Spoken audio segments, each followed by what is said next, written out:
మీ అమ్మనే కదా. అంటే అది ఎలా రియాక్ట్ అవుతామని కొంచెం టెన్షన్. ఎందుకు రియాక్ట్ అవుతారా? నేను మీ అమ్మని నన్ను మీ ఫ్రెండ్లా ట్రీట్ చేయి. అంటే అది నేను ఒక అబ్బాయిని ఇష్టపడ్డాను. ఆ అబ్బాయిని మ్యారేజ్ చేసుకుందాం అనుకుంటున్నాను. ఎవరు అబ్బాయి? నీకు తెలీదా? మీ బావ ఉన్నాడు కదా. అంటే బావ నేను ఎప్పుడు ఆ ఉద్దేశంతో చూడలేదమ్మా. లేదు, నువ్వు ఎవరిని చేసుకోవడానికి వీల్లేదు. బావ అయితే నిన్ను చాలా బాగా చూసుకుంటాడు, మమ్మల్ని కూడా అందరినీ బాగా చూస్తాడు. నువ్వు ఇలా రియాక్ట్ అవుతావు నేను అసలు అనుకోలేదమ్మా. ఇప్పుడే కదా ఫ్రెండ్ అన్నావు, నా ఫీలింగ్స్ కూడా అర్థం చేసుకో. చూడు, నువ్వు అలా అంటే నేను అస్సలు ఊరుకోను. బావే నీకు సరైన మొగుడు. తనే నిన్ను బాగా చూసుకుంటాడు, తను బాగా సంపాదిస్తాడు, నిన్ను చాలా బాగా చూసుకుంటాడు.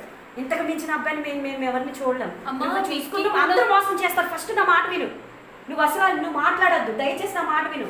నాన్నగారు నేను నీకోసమే కదా ఆలోచిస్తాము.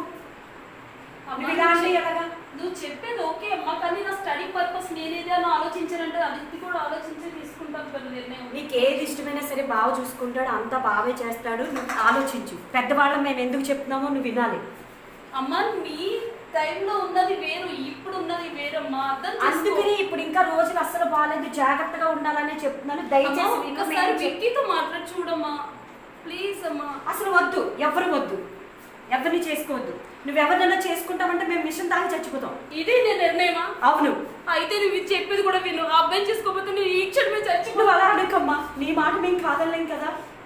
నీ తర్వాతే కదా మాకు ఎవరైనా